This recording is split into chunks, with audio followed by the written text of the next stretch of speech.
Everyone, आज हम DPSP के बारे में पढ़ेंगे और बाद में हम कुछ क्वेश्चंस भी अपने सॉल्व करेंगे। डीपीएसपी हमारा पार्ट 4 में आता है, आर्टिकल नंबर 36 और 51 के बीच में। डीपीएसपी को हमने कहाँ से लिया है? हमने आयरलैंड से लिया है डीपीएसपी को। और आयरलैंड ने कहाँ से लिया है? उसने स्पेन से लिया है डीपीएसपी को। डीपीएसपी जो इकोनॉमिक डेमोक्रेसी इस्टेब्लिश होती है, ये इंस्ट्रूमेंट ऑफ इंस्ट्रक्शन जो है हमारी गवर्नमेंट ऑफ इंडिया एक्ट 1935 में, उससे ये रिजेंबल करता है। डीपीएसपी क्या करता है? ये डायरेक्टिव्स देता है। किसको? स्टेट को देता है कि जब हमें लॉ बनाने हैं या कंट्री को गवर्न करना है तो किन किन चीज़ों को ध्यान में रखते हुए करना है। ये कि ब्लूप्रिंट टाइप का है। किसको? स्टेट को मिला हुआ है कि भाई आपको कंट्री पर रूल करना है, कंट्री पर गवर्न करना है, तो किन किन चीज़ों को ध्यान में रख के करना है। मतलब डीपीएसपी में वेलफेयर ऑफ सोसाइटी के बारे में सारी चीज़ें लिखी हुई हैं जो सोसाइटी के लिए, उनके वेलफेयर के लिए इम्पोर्टेंट है। ठीक है। डीपीएसपी हमारे नॉन जस्टिसेबल, ये कोर्ट हमारा इन्फोर्स नहीं कर सकता है। बट हमारा जो गवर्नमेंट है, जो पार्लियामेंट है, वो चाहे तो लॉ बना के इसको इन्फोर्स कर सकती है डीपीएसपी को। अब डीपीएसपी को हमने 3 तरीकों से इसको डिवाइड कर रखा है: सोशलिस्टिक प्रिंसिपल, गांधीयन प्रिंसिपल्स और लिबरल इंटेलेक्चुअल प्रिंसिपल्स। पर इसका डिस्ट्रीब्यूशन इस तरीके से इसको डिवाइड हमने कहीं कॉन्स्टिट्यूशन में नहीं किया है। कॉन्स्टिट्यूशन में इस तरीके से इसका डिवाइड नहीं हुआ है। जिसने भी थोड़ा बहुत गांधी जी के बारे में पढ़ा हो, गांधी जी से रिलेटेड जितने भी डीपीएसपी हैं, उसको याद करने में बिल्कुल भी दिक्कत नहीं होगी। देखो, आर्टिकल 40 में है विलेज पंचायत। हमने 40 गांव की पंचायत बुलाई, ठीक है, ये याद ऐसे कर लो। 43 आर्टिकल में कॉटेज इंडस्ट्री। सी कौन से नंबर पे आता है? अल्फाबेट पे 3 पे आता है। तो 43 से कॉटेज इंडस्ट्री स्टैब्लिश करना है और प्रमोट करना है। 43 बी, इसको हमने 97 कॉन्स्टिट्यूशनल अमेंडमेंट एक्ट से लाया था। इसमें क्या है? Cooperative society. इसको हमें क्या करना है? प्रमोट करना है। तो 3 से क्या है? अगेन सी 3 पोजीशन पे आता है, तो कोऑपरेटिव सोसाइटी। और बी, ए बी और बी के बाद क्या आता है हमारा? सी। तो promotion of cooperative society, article 43 B. Article 46 में क्या है? एससी एसटी और बी का सेक्शन के एजुकेशन और इकोनॉमिक इंटरेस्ट को ध्यान में रखते हुए काम करना है हमें, ठीक है। तो एससी एसटी ओबीसी, बी का सेक्शन उनको बोलते हैं। तो इसमें कितने लेटर हैं? 6 लेटर। एससी एसटी और बी का सेक्शन 2, ये हो गए। तो क्या हो गया? 6 4 6, तो 6 हो गए। 47 में क्या है कि गांधी जी चाहते थे कि कोई ड्रिंक विंक ना करे, ड्रग्स वगैरह ना ले, तो उसको क्या करना है? प्रोहिबिट करना है। 47 में ये है। आर्टिकल 48 के पार्ट 1 में क्या है कि काऊ वगैरह जो है उनका स्लॉटर नहीं करना, आर्टिकल 48 में है। अब 48 को हम कैसे सीखेंगे वो हम आगे देखेंगे।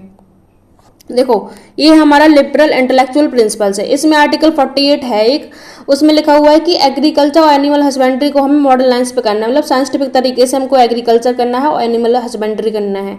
अब हमने देखा हमारे जो मोदी जी ने बहुत सारी स्कीम चलाई थी, उसमें उनका क्या एम था? उनका एम था कि जो हमारे फार्मर्स है उनकी इनकम क्या हो जाए? हमारी डबल हो जाए, उनकी इनकम हमारी डबल हो जाए। तो 4 2 जा 8, मतलब 2 टाइम्स जा रहा है ना, तो एग्रीकल्चर क्या करनी? डबल हमें। तो एग्रीकल्चर डबल करनी है, 2 टाइम्स करनी है, तो 4 2 जा 8, ठीक है। तो एग्रीकल्चर डबल करनी है, तो डबल करके कितनी हो गई? 8 हो गई 4 से। तो इस तरीके से याद हो जाएगा। अब एक 48 ए आर्टिकल है। ए आर्टिकल से क्या है? एनवायरमेंट। पहले एग्रीकल्चर आएगा फिर एनवायरमेंट। और एक 48 का पार्ट ए था, उसमें क्या था? उसमें हमारी काऊ थी, जो कि पार्ट 1 था, उसमें काऊ थी। वो किससे रिलेटेड था? वो था हमारा गांधीयन प्रिंसिपल से। तो पहले 48, अगर कोई पूछे आर्टिकल 48 में क्या है, तो बोलना पहले उसमें काऊ आएंगी। 48 पार्ट 1 में काऊ आएंगी। पार्ट 48 में क्या है? और हमारा एग्रीकल्चर है। और 40 जब एग्रीकल्चर आ गया तो फिर हमारा क्या है? एनवायरमेंट है, ठीक है। ये पार्ट 2 में है। तो काऊ एग्रीकल्चर से एनवायरमेंट रिलेट करना। वैसे भी काऊ और एग्रीकल्चर एक दूसरे से रिलेट करता है। आर्टिकल 48 में क्या है कि हमें अपने एनवायरमेंट को और हमारे जो फॉरेस्ट है और वाइल्ड लाइफ है, इनको हमें प्रोटेक्ट करके रखना है। जब हमने एनवायरमेंट को प्रोटेक्ट कर लिया, फिर उसके बाद हम अपने मॉन्यूमेंट्स को प्रोटेक्ट कर लेते हैं। वो किसमें है? आर्टिकल 49 में है। मॉन्यूमेंट्स और नेशनल इंपोर्टेंस के ऑब्जेक्ट्स को हमें प्रोटेक्ट करना है। आर्टिकल 50 सबको पता है, जुडिशरी को एग्जीक्यूटिव से सेपरेट करके रखना है। आर्टिकल 51 में क्या है? आर्टिकल 51 में है कि इंटरनेशनल पीस और सिक्योरिटी होनी चाहिए। आर्टिकल 44 में क्या है? ये 4 इक्वल टू 4, ये क्या है? सिमिलर है ना, यूनिफॉर्म है, तो यूनिफॉर्म सिविल कोड। आर्टिकल 45 में क्या है? अर्ली चाइल्डहुड केयर किसकी होनी चाहिए? जो 0 से 6 ईयर्स ओल्ड जो चाइल्ड है उनका होना चाहिए अर्ली चाइल्डहुड केयर। इसको कैसे सीखेंगे? देखो, आर्टिकल क्या है? 45। कितने तक के बच्चों की होनी चाहिए चाइल्डहुड केयर? 6 से बिलो जो बच्चे हैं उनकी। तो 4 5 6 6 से बिलो बच्चों की क्या होनी चाहिए? चाइल्डहुड क्या होना चाहिए? Article number 45। अब हम देखते हैं अपने सोशलिस्टिक प्रिंसिपल। सोशलिस्टिक प्रिंसिपल में आर्टिकल 38 है। सबसे पहले हम क्या करेंगे? डीपीएसपी की शुरुआत कहाँ से होती है? मेनली इधर से ही होती है।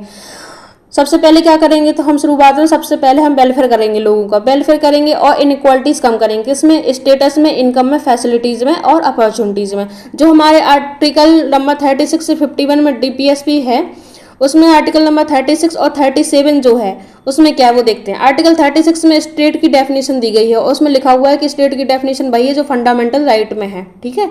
और आर्टिकल नंबर 37 में लिखा हुआ है कि जो हमारे डीपीएसपी हैं वो नॉन जस्टिसिएबल हैं। ये हो गए हमारे दोनों आर्टिकल। जो मेन आर्टिकल्स हैं डीपीएसपी के वो आर्टिकल नंबर 38 से ही शुरू होते हैं और 38 में क्या है कि हमें लोगों का वेलफेयर करना है और उनकी जो इनइक्वालिटीज़ है, इनकम में, फैसिलिटीज़ में, अपॉर्चुनिटीज़ में, वो कम करनी है।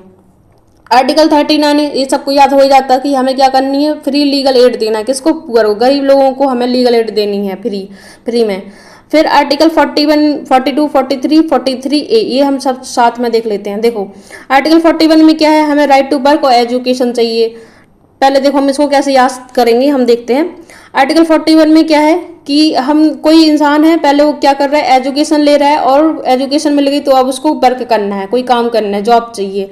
एजुकेशन मिल गई और वर्क मिल गया। अब जहाँ वो काम करता है वहाँ कंडीशन कैसी होनी चाहिए, ह्यूमन कंडीशन होनी चाहिए, अच्छी कंडीशन होनी चाहिए। और कोई प्रेग्नेंट लेडी काम कर रही है तो उसके लिए मैटरनिटी रिलीफ होना चाहिए। ये किसमें है? आर्टिकल 42 में। आर्टिकल 43 में क्या है, फिर जहाँ वो काम करे अब वहाँ लिविंग वेज अच्छी होनी चाहिए। लिविंग वेज अच्छी होगी तो उनका डिसेंट स्टैंडर्ड ऑफ लाइफ भी मेंटेन रहेगा। आर्टिकल 43A में क्या है, ये हमने अमेंडमेंट से ऐड किया है। कौन सा? Article number 43A। हम सारे के सारे अमेंडमेंट डीपीएसपी से रिलेटेड देखेंगे आगे। अब लिविंग वेज हो गया हमारा। अब इसके बाद क्या रहेगा, जो इंडस्ट्री में वर्कर्स हमारे पार्टिसिपेट काम कर रहे हैं उनसे बोला गया कि भाई यहाँ क्या मैनेजमेंट में भी तुम पार्टिसिपेट करो, ठीक है। इसके बाद हम देखते हैं आर्टिकल नंबर 47 पार्ट 1। इसमें क्या है, अब जब सब कुछ इतना हो गया कि वर्क हो गया, एजुकेशन हो गया, उसके बाद हमको ह्यूमन कंडीशन में काम भी मिल गया, लिविंग वेज भी मिल गई, फिर पार्टिसिपेशन मिल गया इंडस्ट्री के मैनेजमेंट में। उसके बाद अब क्या बचा भाई, अब उनके लोगों के न्यूट्रिशन और पब्लिक हेल्थ पर भी ध्यान दे कौन? स्टेट हमारा। अब हम सीखते हैं आर्टिकल नंबर 39। इसको हम कैसे सीखते हैं कि देखो कोई इंसान था जो वेलफेयर करना चाह रहा था। वो कौन था आखिर? वो इंसान वो था एलडीसी इन पीएचसी, मतलब lower division clerk in public health centre, ठीक है। वो क्या था? LDC, lower division clerk in public health centre, जो एक्चुअली आर्टिकल नंबर 39 है। इसमें आर्टिकल नंबर 39 ए से एफ तक हमारी डीपीएसपी दी गई हुई हैं। तो हम सभी के सभी 6 डीपीएसपी देखते हैं जो आर्टिकल नंबर 39 में है। सबसे पहले क्या है, एल से लाइवलीहुड, सिक्योर लाइवलीहुड, की भाई सबकी जो लाइवलीहुड हो वो होनी चाहिए, सबको लाइवलीहुड मिलनी चाहिए। डी से क्या है, डिस्ट्रीब्यूशन, जो रिसोर्सेज हैं डिस्ट्रीब्यूट होना चाहिए। सी से क्या है, हमारा कंसंट्रेशन, की जो हमारी वेल्थ है वो एक जगह कंसंट्रेट होकर नहीं रह जाना चाहिए, सबको डिस्ट्रीब्यूट होना चाहिए। पी से क्या है, equal pay for man and women, जो इक्वल काम कर रहे हैं तो उनको इक्वली पेमेंट भी मिलनी चाहिए। एस से क्या है हमारा, एस से है हेल्थ, किसकी? वर्कर्स और चिल्ड्रन की हेल्थ प्रिजर्व रहनी चाहिए, उनकी हेल्थ का ध्यान रखो। सी से क्या है हमारा, चाइल्ड डेवलपमेंट, बच्चे की हेल्थ का डेवलपमेंट अच्छा होना चाहिए, ठीक है, उनकी ओवरऑल हेल्थ डेवलपमेंट अच्छा होना चाहिए। कॉन्स्टिट्यूशनल अमेंडमेंट्स हुए डीपीएसपी से रिलेटेड, वो देखते हैं। 44th कॉन्स्टिट्यूशनल अमेंडमेंट से क्या आया, आर्टिकल नंबर 38 ऐड हुआ। उसमें क्या था कि इनइक्वालिटी जो है वो कम करनी, किसमें? इनकम, स्टेटस और अपॉर्चुनिटीज में। वैसे भी 3 और 8 के बीच में कितना डिफरेंस है, मतलब काफी इनइक्वल है, तो इसी चीज को, गैप को हमें कम करना है। कौन से अमेंडमेंट से? 44th अमेंडमेंट से आया। 44th क्या है, 4 और 4 इक्वल है, तो इसलिए हमें ये इक्वल बनाना है, ठीक है। फिर हमारा 97th constitutional amendment act, cooperative societies आया कि हमें कोऑपरेटिव सोसाइटीज का प्रमोशन करना है। आर्टिकल नंबर 43 भी ऐड हुआ है। 42nd कॉन्स्टिट्यूशनल अमेंडमेंट एक्ट 1976 से देख लो, इसकी एक ट्रिक थी, children of poor workers banking in bad environment, की चिल्ड्रन, आर्टिकल 39F से क्या आया, हमने अभी पढ़ा था, हेल्दी डेवलपमेंट ऑफ चिल्ड्रन करना है वहां पर, ठीक है। फिर आर्टिकल नंबर 39A से क्या है, free legal aid to poor workers. Article 43A से क्या है, worker participation in management of industry. Article 48A से क्या है, प्रोटेक्शन ऑफ एनवायरनमेंट हमें करना है। और एक और जो अमेंडमेंट ऐड हुआ है वो कौन सा था, 86th कॉन्स्टिट्यूशनल अमेंडमेंट एक्ट 2002। उसमें क्या हुआ, आर्टिकल नंबर 45 ऐड हुआ था, जिसमें बताया गया था कि 0 से 6 ईयर्स के जो बच्चे हैं उनका हमें अर्ली चाइल्डहुड केयर करना है। नेक्स्ट हम देखते हैं, हमारे फंडामेंटल राइट्स और डीपीएसपी में काफी विवाद चलता रहता था कि कौन सुप्रीम है।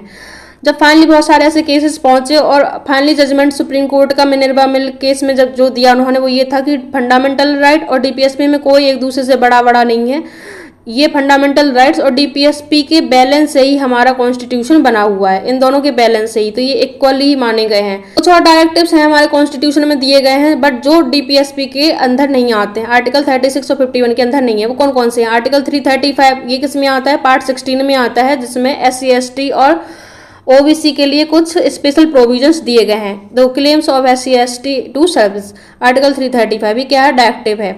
आर्टिकल 350 ये और आर्टिकल 351 ये पार्ट 17 से रिलेट करते हैं। पार्ट 17 में हमारी ऑफिशियल लैंग्वेज है। तो आर्टिकल 351 में क्या है? डेवलपमेंट ऑफ हिंदी लैंग्वेज करना है। और आर्टिकल 350 में क्या है? इसमें है कि जो प्राइमरी एजुकेशन होती है बच्चों की, वो मदर टंग में होना चाहिए। कुछ क्वेश्चन करें उसके पहले एक दो पॉइंट और हैं जो हम बता दें कि अम्बेडकर जी ने हमारे डीपीएसपी को क्या बोला है? नोबल फीचर बोला है। और एक और थे ग्रैनवेल ऑस्टिन, उन्होंने क्या बोला है? उन्होंने बोला है कि जो डीपीएसपी और फंडामेंटल राइट्स हैं वो हमारे कंसाइंस हैं किसके? Of the constitution. अब हम अपने क्वेश्चंस देखते हैं। पहला क्वेश्चन है कि डीपीएसपी हमने कहाँ से लिया है? तो ऑब्वियसली हमने आयरलैंड से लिया। आयरलैंड ने कहाँ से लिया है? उसने स्पेन से लिया है। दूसरा क्वेश्चन है कि सुप्रीम कोर्ट के किस केस में बताया गया था कि फंडामेंटल राइट और डीपीएसपी के बैलेंस से ही हमारा कॉन्स्टिट्यूशन बना है? वो है हमारा मिनर्वा मिल केस। नेक्स्ट देखते हैं। इसमें हमें मैच करना है कौन से आर्टिकल से कौन सा डीपीएसपी है। तो हमने बताया था कि 40 गांव की हमने क्या बुलाई है? पंचायत बुलाई है। 4 क्या है? यूनिफॉर्म है, तो यूनिफॉर्म सिविल कोड। आर्टिकल 15 में क्या है हमारा? जुडिशरी को एग्जीक्यूटिव से सेपरेट करना है। आर्टिकल 51 में क्या है? International peace and harmony. तो अगर आपको हमारा लेक्चर अच्छा लगा हो तो please like share and subscribe करना ना भूलें। Thank you.